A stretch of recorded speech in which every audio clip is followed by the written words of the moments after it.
Well, I think it's kind of obvious what brand I prefer, but I've never actually talked about it.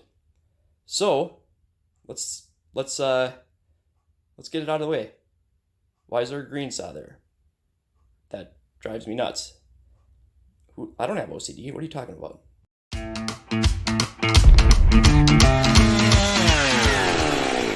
All right, guys. No secret. I'm a big fan of the German equipment, even though it's not necessarily made in Germany anymore. The one nitro saw down there is green, but that is a STIHL. And I've never actually talked about it. And I know I'm being kind of goofy here. Well, I have a STIHL pressure washer too. Not in here, but I've actually really liked everything that they make. Pressure washer. This shop vac, I just cleaned it up. That thing's been used and abused. It's a hell of a nice shop vac. The little sprayer there, I don't think I've ever used it. The 4-mix engine, love it. So that leaf blower, that is a 4-mix. And then this, you could call it a combi unit, but I got it on a pole saw. And then you might have saw it, because I am going to throw a wrench into this. And you guys might not believe this. Might not believe it. What in the hell is he thinking? Right? I'll tell you what he's thinking. If you know what this is a 324L. I finally got one of these things. Got it towards the end of last year. It is, actually, I don't think the engine is even made by HUSQVARNA. I think it's made by Honda. That is a 4-stroke. So anybody that thinks I'm a 4-stroke hater, I mean, you'd be right, but I tell you what, I could run any trimmer I want. I mean, this is a, I can't remember what it is. It's a smaller one. It's a 110, HT 110 or whatever the hell it is. KM 110 combi unit.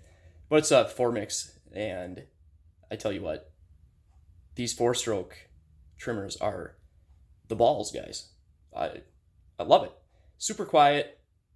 Got power at all RPM range. When you're doing trimming, it's kind of nice. You don't have to have the thing wide open all the time. I mean, if you're doing commercial stuff, I don't know if it would work very well.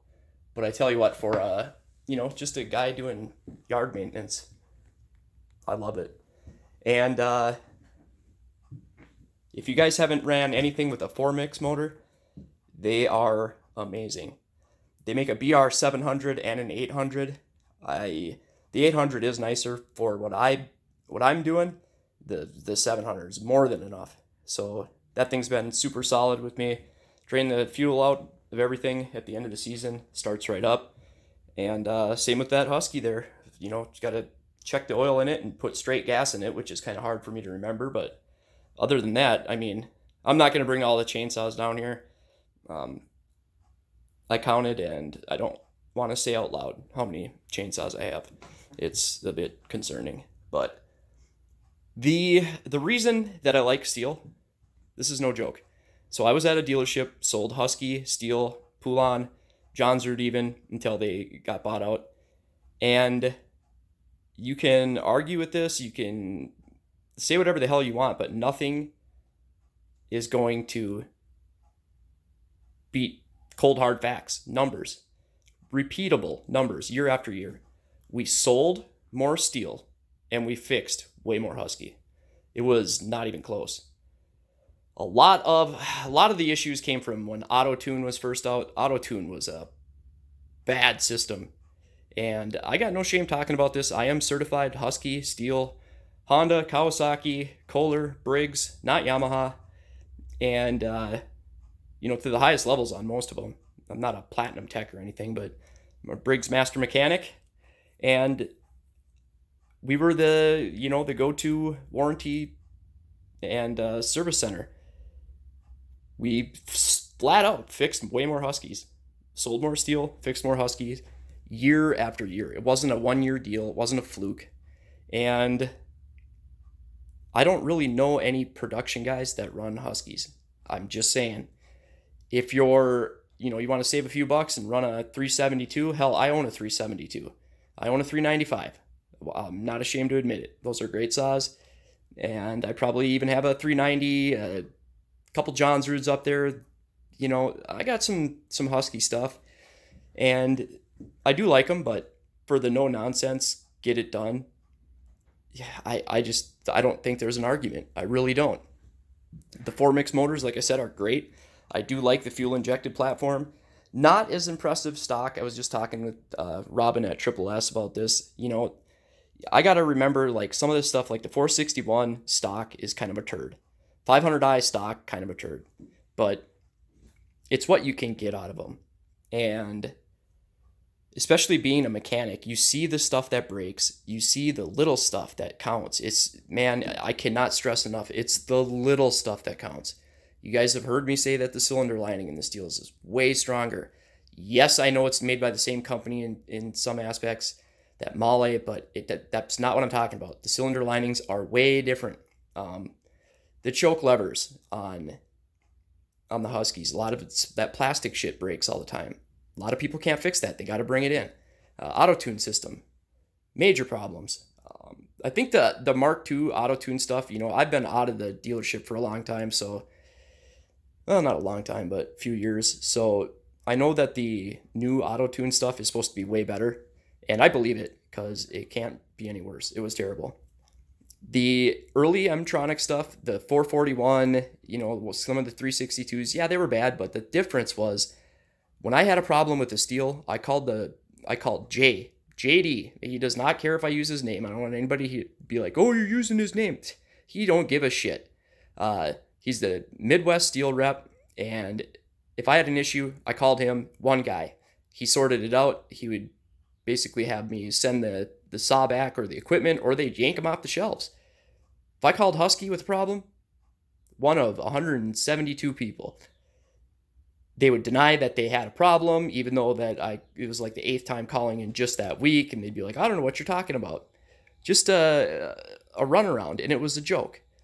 And sorry, Tony, I don't know if you're even still there, but you know it too. He used to, the rep for Husky, I don't want to throw him under the bus too much. I think he's gone, but just a nightmare. It was a joke. One of the guys there, I'm not afraid to say this, Chris, I don't know if you're still there, you were kind of a prick, dude. Literally, you treated your techs like shit. You did not care that we had to do all the, we busted our ass fixing all your auto tunes, rebuilding, what was it? God, it was like 77 saws in a summer, rebuilds, complete, ignition coil, top end, carburetor, the whole works. Replaced all of it. Sometimes bearings, because they would run lean. And that was just to kind of hide the fact that there was issues with the auto tune. Like, are you shitting me? It was crazy. That's what they wanted us to do. The warranty claim bill was like $585 on a 555. I'll never forget that number. So they would rather have us make a $585 warranty claim than just replace the saw. Steel would never do that. Absolutely 100% never do that. That's why I like steel way better. It's not, I joke about it sometimes, but it's not funny. It's not. Steel made me feel like family, and Husky made me feel like I was dealing with a big box store. Those are the facts. They can yank my fucking license if they want. I could care less. It is what it is. Those are the facts. I do like that Husky trimmer. I do like some of the Husky saws, but I love the steels. So if I'm going to be completely honest, it seems that the battery powered Husky stuff is really good. And here's another thing that might surprise you guys. I think anybody that's doing any climbing, unless I'm missing something, is crazy not to run a handheld battery powered the Husky 540i. I think you're nuts. Why the hell would you want a gas saw up there? I ran Jacob Rogers. That Husky had it got with it, man. Starting it all the time, and people ask me that, and they're like, well, how could you say that? You port saws. Why? I want the best equipment. I think it's the best stuff is what you want for the job. And honestly, I think I could get more power out of the battery powered stuff. I really do. And someone's gonna mess with it, and it might as well be me. But there it is, guys. There's my 10-minute rant on why I like steel. Also, I will say this, just to be fair. The one thing I did like about the Huskies versus the Steels is if you needed a quick boat anchor and you didn't want to throw your steel over, you found a good fishing spot, you could take that Husky and tie it to a rope. And that son of a bitch would grab bottom like nothing else. And that's why you see ridges of Huskies around sandbars, rock piles. It's a fishing thing. It's a Minnesota thing, but you'd be damn glad. Or if your brother-in-law wants to borrow a saw or whatever else, that's they have their place, guys. All right, stay rowdy, my friends. See you next time.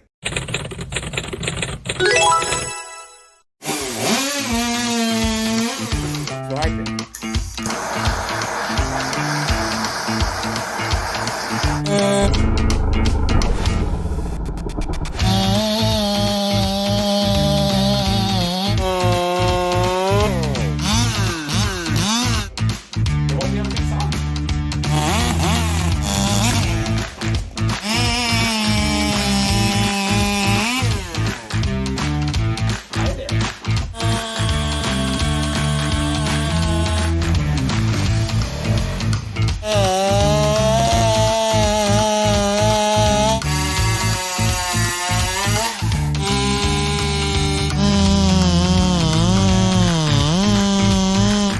It may look crude, but this little heater actually gets this thing really.